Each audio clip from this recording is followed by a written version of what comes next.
All right. Good evening. So again, the layout for these calls is we'll do the education portion that's recorded, that will go up on our YouTubes, and then the coaching portion where we're asking questions. If you need to have anything specific about you, we can go over. That's when we'll be on the non-recorded portion. So we're not putting your personal stuff out there. So today we are talking about the holiday season, how to keep it from taking over your life, and how to avoid that average 5 to 10 pounds of weight gain in the holiday season. So the numbers are out there that typically every holiday season, the average person gains anywhere from 5 to 10 pounds in that very short period of time. And sometimes it's the food choices, sometimes it's the lack of movement, sometimes it's the stress that you have in that time. And most of the time, it's just the combining everything together and lack of sunlight, and people just have a hard season. So, I want to give you some practical things when you step away from this call, you know that you're not going to lose your ever loving mind at a holiday party. And if you do, that's fine. We're not punishing ourselves the next day. Um, but you're not going to lose your ever loving mind. And over the course of the season, if you follow these steps, you actually will lose weight. Um, and you're going to avoid that weight gain, which is even better, as opposed to saying, I'll start in January and then you gain that 10 pounds, or let's say 7 pounds. Let's go a little bit average. Let's say you gain 7 pounds over the season, and then you're like, okay, I'm going to lose all my weight that I want to lose in January. And then you now are 7 pounds heavier, as opposed to if you did these things, you could lose about 1 to 5 of realistic fat loss because we're not doing extreme measures. It's going to be slower. You could lose 1 to 5 in that time, and you were already kind of at a deficit, or not kind of, you're already at a deficit compared to if you had just waited and gained all that weight and then started fresh in January. So we're going to do some tips. The first thing that I want to talk about is binge all or nothing or binge restrict patterns. This often happens when someone is trying to diet through a holiday season. They choose something that is extreme, that is not sustainable, and then they can't stick on it because it's not going to happen in the holiday season. And they have a party, or somebody brings in a tray of cookies, or someone brings in Halloween candy that is still sitting in a bowl on your desk, and you're like every day just snacking on it. All these things happen, and that is the majority of this season is food and sweets and sugar and treats. And if you do the, oh, I can't have that, and you keep thinking that, you're going to build up this I'm restricted in your mind, and you're going to have a binge, whether it's a little binge or a big binge. You're going to have that inverse reaction. And that's normal. That's human psychology. And then even with like blood sugar regulation, and we will get into this on the call, even with that, a lot of people think they have sugar craving issues. They think that they are have anxiety, and it's simply how their body processes and lack thereof handles blood sugar and insulin in the appropriate way. So a lot of things that happen in our body, we think it's a sugar addiction, or we think, oh, we have an anxiety issue, or we think I have weight loss resistance. And none of that's true. You're just stuck in this constant buildup of restriction in your mind. And then you have that inverse response because it's a normal physiological response to feeling restricted. And then you kind of go off the deep end. And however that looks for you, it's different for every person. So the strategies that I want to talk about, these are not to be crazy dogmatic about. This is not to put your entire personality behind. This is not to increase that restrictive feeling. Any of those are going to not support you in that long-term fat loss goal. And I think that's everyone's intention, is that long-term fat loss. So the first actionable step that I have that I love for people to do first is always have breakfast. It seems silly if you are waking up without any hunger cues, if an hour or so after eating, if you're still not hungry, that's actually not a great sign. You should be, when you wake up, within an hour of waking, you should be eating something with some nutrients in it. We're not just eating like a granola bar, with some nutrients in it, and preferably having your food with your coffee. If you choose anything else from this entire call, that is going to be a game changer for you. I promise. And you just hold that. It's a game changer. It's a game changer in how your blood sugar regulation, how your body manages its stress, and ultimately how you handle your sleep, which impacts your fat loss. And if you want more on sleep, go back to our sleep series. Have a few weeks on that.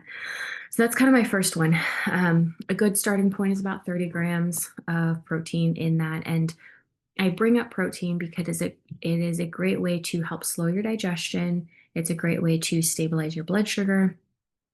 And then everybody needs protein, whether it's from animal sources or not. We still need protein. It's in every single cell of our body.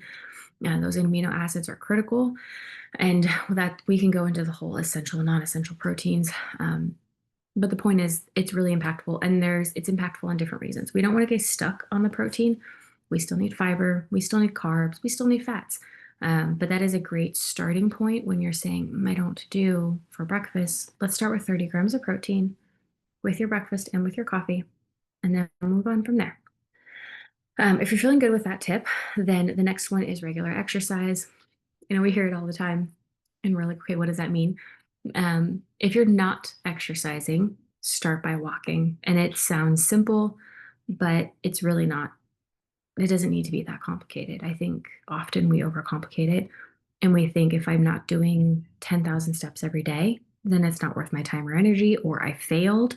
And because I failed, I'm never going to get there. And that's simply not true either. If you average out whatever you have, let's say you're averaging around 2,000 steps a day, you've got pretty low movement.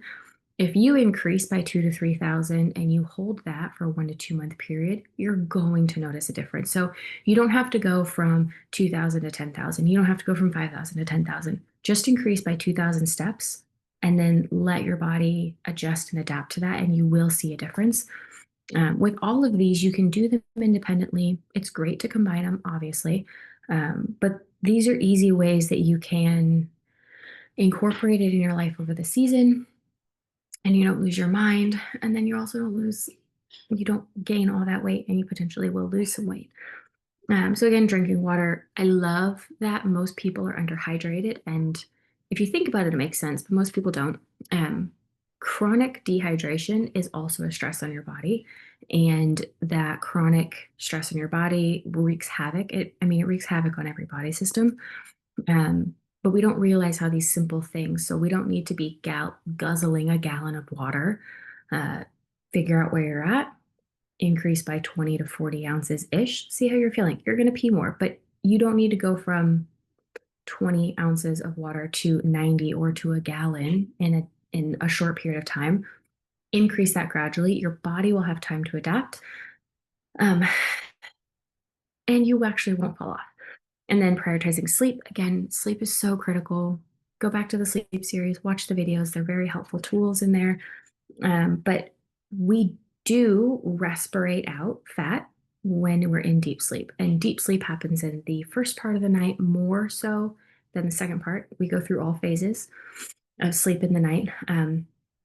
But you're going to get more of that benefit of deep sleep in the hours before midnight. And so that prioritizing sleep is really helpful. Often when the sun is going down sooner, we're getting less sunlight, we're feeling more drowsy. We can talk about, or we can go into detail about seasonal affective disorder and vitamin D deficiency. And all of those are very impactful on what's going on. But the longer hours in the evening tends to have us actually being awake longer at night, and we actually need more sleep in our winter. And then, of course, a very simple but a loaded thing is to focus on nutrient dense food. And this is where I talk about we still want to have our carbs, we still want to have our fat, we still want to have our fiber. When you're choosing your food choices, it's in your best option to choose meat or complete proteins like beans and rice. For your protein sources, it's in your best option to choose fruits and vegetables. Eat as much fruit as you want. I don't care. Choose fruit for your fiber as opposed to fiber supplementing. And the reason behind that is that nutrient density is going to be really powerful. And we need a lot of those micronutrients in the wintertime to help with our feeling crappy because the sun's not out.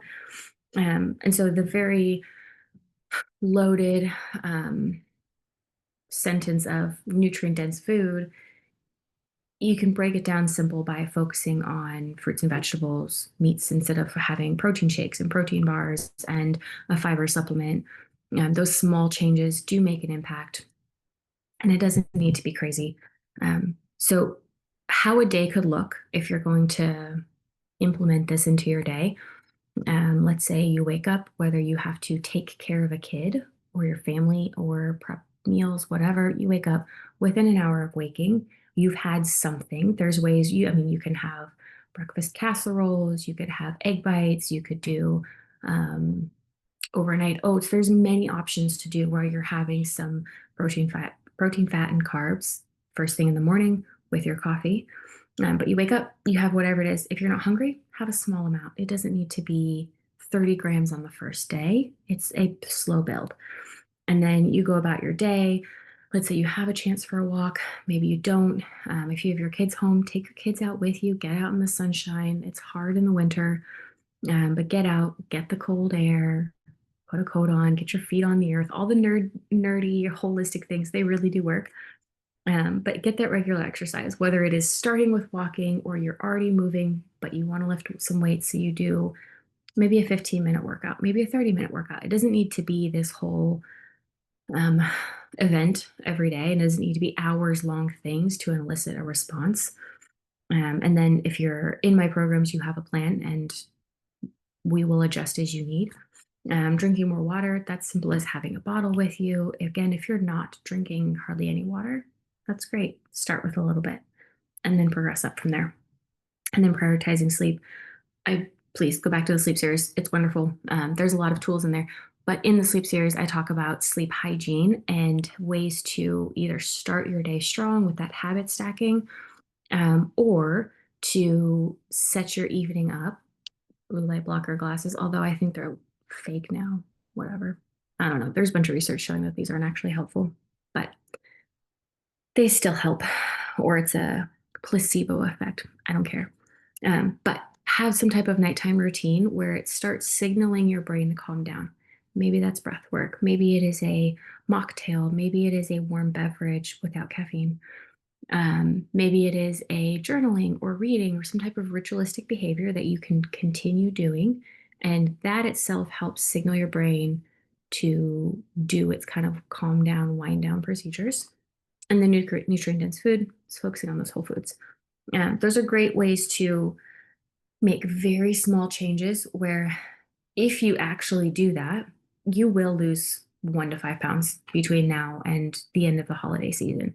And that even includes going into parties and stuff. So let's say you have a work party or you have um, a neighborhood party or your friends are doing a Thanksgiving or Friendsgiving or whatever. Um, I really do encourage you to enjoy the day.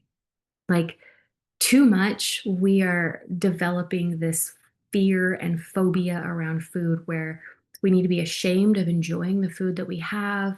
We need to feel like we need to punish ourselves the next day. We think we need to restrict food that, oh, I'm going to have a big dinner, so I can't have anything the whole day beforehand. Like, all of these behaviors are setting you up for year upon year of failed diets, year upon year of getting heavier and heavier, year upon year of your health metrics going down. You're not getting older, you're repeating patterns and behaviors consistently that are sabotaging your health. It's not because you're getting older, it's because your daily behaviors, which is a very hurtful sometimes thing when you're like, oh, I'm doing it to myself.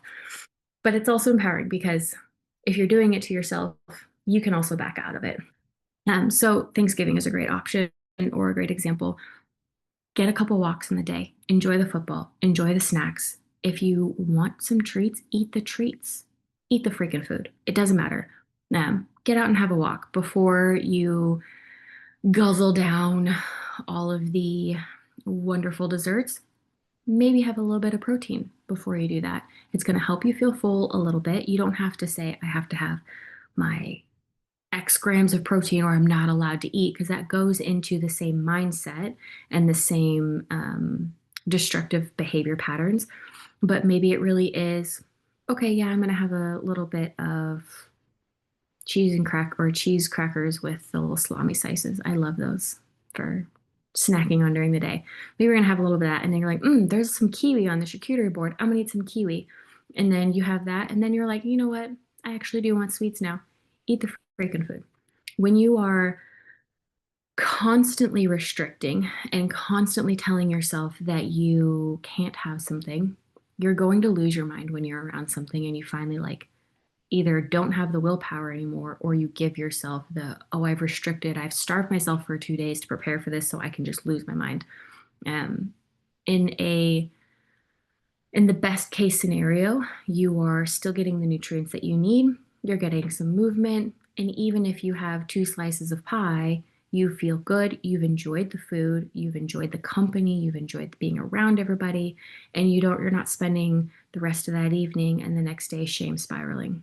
Um, it's kind of a hard subject. It's hard to talk about, and I know that some of us don't even have words to what happens. We just fall into this pattern and we don't realize it. Um, but that's what's happening. And so going to the party, enjoy the people around you. It's a season of connection. Food is a tool that we use as connection, as a society, as a culture, as humans. Um, Food is fuel. Yes. Some people will say food is medicine. Yes, there are some truths to that. But also, food is community and food is connection. And we shouldn't be constantly restricting and we shouldn't be setting ourselves apart or away in the essence of we are losing that connection with people because we're afraid of our binge restrict patterns. If you have an allergy, that's a different situation. And you don't have to set yourself away, but you can kind of set the parameters to help yourself out. That's different than what we're talking about. I know, there's some people here that have some gluten issues, whether it's an allergy or an intolerance. Gluten can be hard. Ways around it, you can bring stuff that you can eat, which is nice. You can find stuff that you can eat, which is nice. Unfortunately, you probably have to make your own dessert. Um, but you should make your own dessert and you should enjoy it because even that little bit of everybody else is having some dessert, I really want some, um, but I can't, even though it's an allergy. Having something there where you can have that indulgence, you can enjoy it, you can experience the food, you can experience the connection. That's really powerful. And I don't want anyone to approach the holiday season thinking that they have to keep playing that restrict binge because there's always the binge that follows the restrict. I don't want anyone to be stuck in that and kind of be a slave to that. I want to help you kind of like separate yourself from that. So the tips of daily behaviors: eat breakfast, regular exercise, drink water, prioritize sleep, and nutrient dense food. Those are things that every single day they're really amazing. You will see results from that. You will feel better. You'll start noticing difference in body comp and on the scale. You will notice the difference in that. And again, if you're on one of our plans, we're following these pretty simple, basic things, but it's tailored to you or to the protocol that you need. And then when you're approaching the big events, one meal, Thanksgiving, Friendsgiving the week before, Thanksgiving that week, one meal a week, one meal, one party, one Christmas party, one Christmas day, one New Year's. Like, even if you just went crazy on those days, that is not going to destroy the work and the progress that you've done. What happens to people when they get set back is because they say, screw it, and they give up. And it's the entire season of restrict binge or just overindulge the entire season because they have told themselves, well, I can't have this in January, so I'm going to lose my mind now. That is just as toxic as the other scenarios that I've had. So January doesn't need to be 75 hard. January doesn't need to be Whole30. January doesn't need to be I work out 7 days a week. It doesn't need to be that way. And it actually never needs to be that way for you to feel better, look better, lose the weight that you need to do. Um, and these are very simple steps to get there. So I made some notes. I wanted to make sure that I am not forgetting anything. We talked about fiber, talked a little bit about blood sugar regulation. Next week, I'm going to be starting the blood sugar regulation series. We're going to go very detailed. It'll be great. I hope to see you there.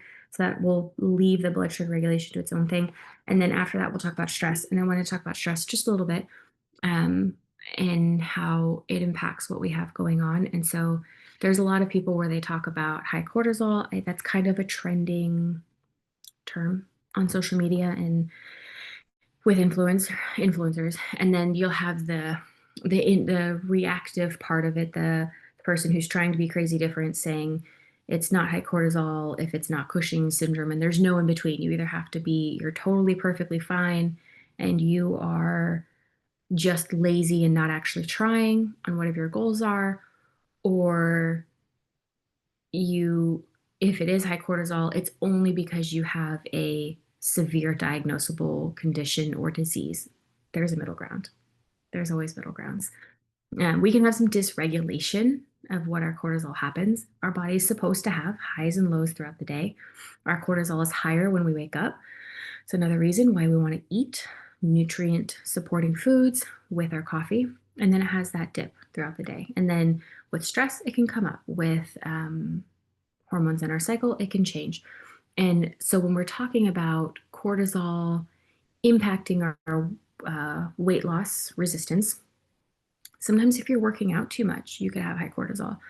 So it's finding what works for you. It's listening to your body. If you are dead tired at the end of your workouts, if you don't feel like you're recovering well, if you feel like you're sore all the time, you might need to scale it back from your workouts. But often we have screens all the time. We're not breathing the way that we should. We're not taking those deep breaths. We're not having a minute to center ourselves. We're behind screens. We're not getting enough sunlight. We're not moving enough. We're not nourishing our body. We're having too low carbs. All these things can impact what's happening with our cortisol regulation within our body. And giving yourself the tools like that nutrient dense breakfast with your coffee, moving a little bit after each meal, all of those little tiny tools impact how our body uses and responds to those cortisol highs and lows. So the cortisol stress, there is that relation there, addressing that chronic stress. I love the Aura Ring just because it tells me when my heart rate's been elevated. I might not feel stressed, but my body's experiencing that. And there's a lot of women in like 35 plus in that perimenopause to menopause state, that say nothing's changed. I don't feel stressed. And they're adamant on that, but their body is experiencing and responding to stress differently because their hormones changed. The ratios and adjusting that happens with estrogen and progesterone when we're in those phases, it does impact our body's capacity for stress resilience. And so I only bring that up because you may not be feeling stressed. You may be feeling like nothing in my life has changed in stressful stimuli, I guess you can say. But your body's still experiencing those physiological symptoms. And so, ways to work on that, a walk outside. It's super simple. A walk outside. You could be hitting multiple health metric targets, with a very simple thing. Take the headphones out, put your phone down, go outside and walk and breathe. Or if you can't go outside, it could be something as simple as taking a moment and working on some deep belly breathing. You could put your hand on your lower abdomen, and try to breathe into your lower belly. Because a lot of times we breathe in our chest as opposed to our lower abdomen, and that is where we're breathing impacts how our body's responding to. Um, it could be taking a few minutes to do a workout if you can. It could be lying down. Maybe you really truly need to rest. Or it could be something as simple like putting your legs up the wall and that deep belly breathing. There's a lot of options. But I didn't want to leave that out because stress can kind of be that the silent sneaky bugger that's impacting and stopping your body from doing and responding the way that it should. So I just wanted to make sure we were talking about that. And I think the last thing was the lower amount of sunlight. It does impact us. It does get us. The days are shorter. We should be getting outside when we can, getting that morning sunrise if you can. It's really important to get that. Look, go for a morning walk, get the light in your eyes, all the things. lighten the ice during the day, getting outside. It's really important to still do that. It's easy. You see it dark, gets dark at 5, and you're like, okay, let's go inside. One of our favorite traditions, I guess, in the winter is to do night walks. So we bundle up, and almost every single night we are out at 6, which feels so late because it's so dark. But we're out doing a walk, a post dinner walk. And we don't typically do that in the summer because the mosquitoes are crazy and I get eaten alive by mosquitoes. But that's kind of, it's turned into a tradition, and we're not getting sunlight, but we're still getting that movement. We're still getting that fresh air. So I love that one. You're welcome to take it. But seasonal affective disorder is a real thing. It does impact people. People typically don't really start noticing till like mid to late December, and then January, February hit, and they're like, why is my depression so crazy? It's typically that, specifically if it's always the same time of year.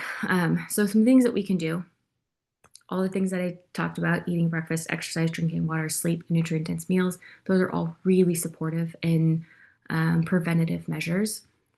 That being said, we still need vitamin D. So supplementing vitamin D is a great option.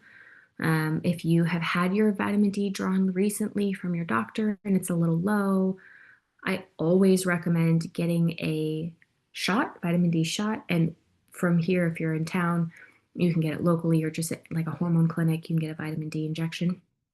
Um, get that and then start supplementing as well. It kind of gives you that boost. The injection and the supplementing is takes a little bit longer.